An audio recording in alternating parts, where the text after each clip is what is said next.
श्रीराम जय जय राम। श्री अनंतकोटी ब्रह्मांड नायक राजाधिराज सच्चिदानंद सद्गुरु श्री ब्रह्मचैतन्य महाराज की जय। जय जय रघुवीर समर्थ। श्रीराम। श्री ब्रह्मचैतन्य गोंदवलेकर महाराज प्रवचन 24 एप्रिल। संतांचे होणे म्हणजे त्यांच्या आज्ञेत राहणे। मी जिवंत राहावे हे जितके जरूर आहे तितकेच परमात्म्याची ओळख करून घेणे जरूर आहे। जगात नावे ठेवीत नाहीत कोणाला। परमार्थाला वाहून घेतले तर प्रपंच नीट करत नाही म्हणून नावे ठेवतात। तिकडे लक्ष देऊ नये। मनाच्या विषादाला कारण एकच असावे की मी अजून भगवंताचा झालो नाही। जो भगवंताच्या इच्छेने वागतो त्याचे चांगले होते। भगवंत ठेवील त्यात समाधान मानून राहावे। भगवंताचे रूप आनंदमय आहे आणि सृष्टीचा क्रमच असा आहे की तो माणसाला आनंदाप्रत पोहोचवित असतो। अत्यंत दरिद्राला सुद्धा आनंदाची जागा असतेच। आनंदाशिवाय मनुष्य जगणे सुद्धा शक्य नाही।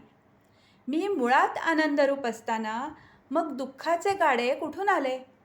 मला दुःख होते ते माझे कुठेतरी चुकते म्हणून। मी चुकलो का बरोबर ही शंकासुद्धा मुक्ताला येत नाही, कारण तो आणि देव एकच असतात। बद्धालाही शंका येत नाही, कारण तो देव जाणतच नाही। सर्व काही मी करतो आणि देव नाहीच म्हणून म्हणतो। मुमुक्षूला मात्र ही तळमळ लागते। जेव्हा ही तळमळ तीव्र असते तेव्हा संतांची भेट होते। काही पूर्वीचा ठेवा असल्याशिवाय अशी तळमळ लागणार नाही। आपण संतांचे होऊन राहावे। त्यांचे झालो म्हणजे त्यांच्याशिवाय आपल्याला कुणी नाही असे वाटले पाहिजे। संतांचे होणे म्हणजे त्यांच्या आज्ञेत राहणे। ते सांगतील तसे करावे, ते वागतील तसे नाही वागू। सत्याची संगत धरली म्हणजे सत्संगती मिळते। कशाचीही आसक्ती न धरता जगात वागणे हेच मुक्तांचे लक्षण। हवे पण नाहीसे झाले म्हणजे मग दुःखाचे कारणच राहत नाही। जिथे तुम्ही राहता तिथे सद्गुरू आहेतच असे तुम्हाला वाटते आणि समाधान होते, हीच त्यांची खरी कृपा होय। श्रद्धेने जे काम होते ते तपश्चर्येने होत नाही। आपल्या गुरूंनी सांगितल्याप्रमाणे वागणे हाच आपला परमार्थ समजा। गुरु म्हणजे साक्षात परमात्मा।